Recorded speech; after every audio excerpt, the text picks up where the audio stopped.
हरे कृष्णा, राधे राधे। सभी भक्तों को सादर प्रणाम। सभी भक्तों को कामिका एकादशी व्रत की हार्दिक शुभकामनाएं। भक्तों, आज इस वीडियो में सुनिए कामिका एकादशी व्रत की कथा। अर्जुन ने कहा, हे प्रभु, मैंने आषाढ़ माघ शुक्ल पक्ष की देवसैनी एकादशी का सविस्तार वर्णन सुना है। अब आप मुझे श्रावण माह के कृष्ण पक्ष की एकादशी की कथा सुनाने की कृपा करें। इस एकादशी का नाम क्या है? इसकी विधि क्या है? इसमें किस देवता का पूजन होता है? इसका उपवास करने से मनुष्य को किस फल की प्राप्ति होती है? भगवान श्री कृष्ण ने कहा, हे धनुर्धर, मैं श्रावण माह की पवित्र एकादशी की कथा सुनाता हूँ। ध्यान पूर्वक श्रवण करो। एक बार इस एकादशी की पावन कथा को भीष्म पितामह ने लोक हित के लिए नारद जी से कहा था। एक समय नारद जी ने कहा, हे पितामह, आज मेरी श्रावण के कृष्ण पक्ष की एकादशी की कथा सुनने की इच्छा है, अतः आप इस एकादशी की व्रत कथा विधान सहित सुनाइए।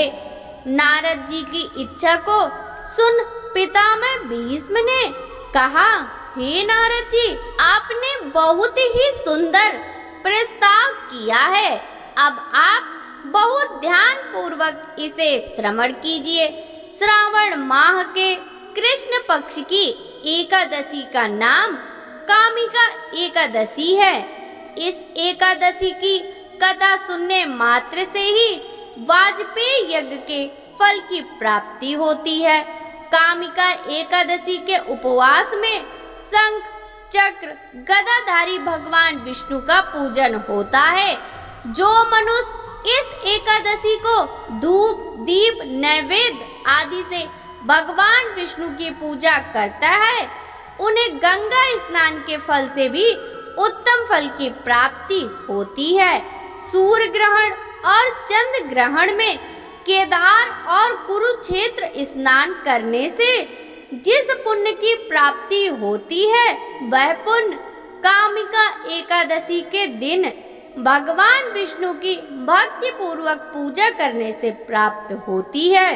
भगवान विष्णु की श्रावण माह में भक्ति पूर्वक पूजा करने का फल समुद्र और वन सहित पृथ्वी दान करने के फल से भी ज्यादा होता है। व्यतिपात में गंडकी नदी में स्नान करने से जो फल प्राप्त होता है, वह फल भगवान की पूजा करने से मिल जाता है। संसार में भगवान की पूजा का फल सबसे ज्यादा है, अतः भक्ति पूर्वक भगवान की पूजा न बन सके तो श्रावण माह के कृष्ण पक्ष की कामिका एकादशी का उपवास करना चाहिए। आभूषणों से युक्त बछड़ा सहित गौदान करने से जो फल प्राप्त होता है, वह फल कामिका एकादशी के उपवास से मिल जाता है। जो उत्तम द्विज श्रावण माह के कृष्ण पक्ष की कामिका एकादशी का उपवास करते हैं तथा भगवान विष्णु का पूजन करते हैं, उनसे सभी देव, नाग, किन्नर, पितृ आदि की पूजा हो जाती है। इसलिए पाप से डरने वाले व्यक्तियों को विधि विधान सहित इस उपवास को करना चाहिए। संसार सागर तथा पापों में फंसे हुए मनुष्यों को इनसे मुक्ति के लिए कामिका एकादशी का व्रत करना चाहिए। कामिका एकादशी के उपवास से भी पाप नष्ट हो जाते हैं। संसार में इससे अधिक पापों को नष्ट करने वाला कोई और उपाय नहीं है। हे नारद जी, स्वयं भगवान ने अपने मुख से कहा है कि मनुष्यों को आत्मविद्या से जो फल प्राप्त होता है, उससे अधिक फल कामिका एकादशी का व्रत करने से मिल जाता है। इस उपवास के करने से मनुष्य को न यमराज के दर्शन होते हैं और न ही नरक के कष्ट भोगने पड़ते हैं। वह स्वर्ग का अधिकारी बन जाता है। जो मनुष्य इस दिन तुलसी दल से भक्ति पूर्वक भगवान विष्णु का पूजन करते हैं, वे इस संसार सागर में रहते हुए भी इस प्रकार अलग रहते हैं जिस प्रकार कमल पुष्प जल में रहता हुआ भी जल से अलग रहता है। तुलसी दल से भगवान श्री हरि का पूजन करने का फल एक बार स्वर्ण और 4 बार चांदी के दान के फल के बराबर है। भगवान विष्णु रत्न, मोती, मणि आदि आभूषणों की अपेक्षा तुलसी दल से अधिक प्रसन्न होते हैं। जो मनुष्य प्रभु का तुलसी दल से पूजन करते हैं, उनके सभी पाप नष्ट हो जाते हैं। हे नारद जी, मैं भगवान की अति प्रिय श्री तुलसी जी को प्रणाम करता हूँ। तुलसी जी के दर्शन मात्र से मनुष्य के सभी पाप नष्ट हो जाते हैं और शरीर के स्पर्श मात्र से मनुष्य पवित्र हो जाता है। तुलसी जी को जल से स्नान कराने से मनुष्य की सभी यम यातनाएं नष्ट हो जाती हैं। जो मनुष्य तुलसी जी को भक्ति पूर्वक भगवान के श्री चरण कमलों में अर्पित करता है, उसे मुक्ति मिलती है। कामिका एकादशी की रात्रि को जो मनुष्य जागरण करते हैं और दीप दान करते हैं, उनके पुण्य को लिखने में चित्रगुप्त भी असमर्थ हैं।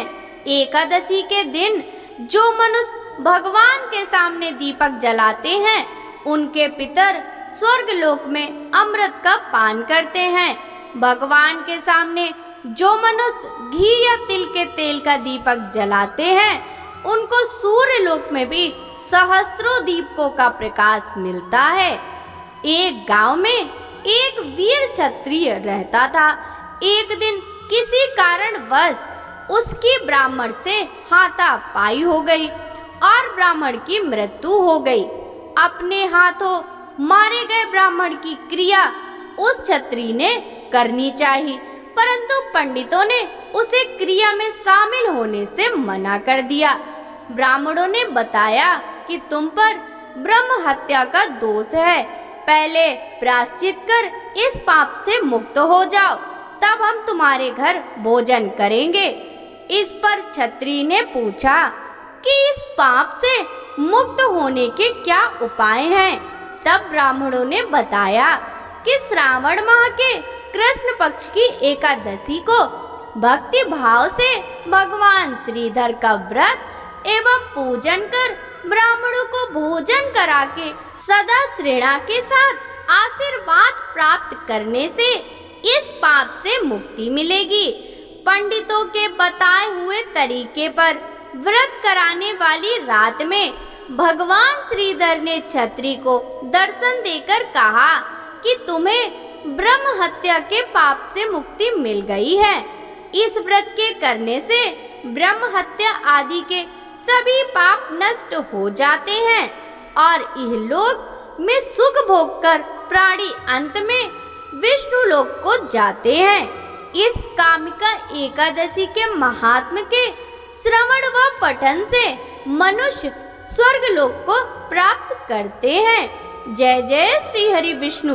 ओम जय जगदीश हरे स्वामी, जय जगदीश हरे। भक्त जनों के संकट, दास जनों के संकट क्षण में दूर करे। ओम जय जगदीश हरे। जो ध्यावे फल पावे, दुख बिन से मन का स्वामी, दुख बिन से मन का। सुख संपत्ति घर आवे, सुख संपत्ति घर आवे, कष्ट मिटे तन का। ओम जय जगदीश हरे। मात पिता तुम मेरे, शरण गहूँ किसकी, स्वामी शरण गहूँ किसकी, तुम बिन और न दूजा, तुम बिन और न दूजा, आस करूँ मैं जिसकी। ओम जय जगदीश हरे। तुम पूर्ण परमात्मा, तुम अंतर्यामी, स्वामी तुम अंतर्यामी, पार ब्रह्म परमेश्वर, पार ब्रह्म परमेश्वर, तुम सबके स्वामी। ओम जय जगदीश हरे। तुम करुणा के सागर, तुम पालन करता, स्वामी तुम पालन करता, मैं मूरख खल कामी, मैं सेवक तुम स्वामी, कृपा करो भरता। ओम जय जगदीश हरे। तुम होए के अगोचर, सबके प्राणपति, स्वामी सबके प्राणपति, किस विध मिलूं दया मैं, किस विध मिलूं दया मैं, तुमको मैं कुमति। ओम जय जगदीश हरे। दीन बंधु दुख हरता, तुम ठाकुर मेरे, स्वामी रक्षक तुम मेरे, अपने हाथ उठाओ, अपने शरण लगाओ, द्वार पड़ा तेरे। ओम जय जगदीश हरे। विषय विकार मिटाओ, पाप हरो देवा, स्वामी पाप हरो देवा, श्रद्धा भक्ति बढ़ाओ, श्रद्धा भक्ति बढ़ाओ, संतन की सेवा। ओम जय जगदीश हरे। स्वामी जय जगदीश हरे। भक्त जनों के संकट क्षण में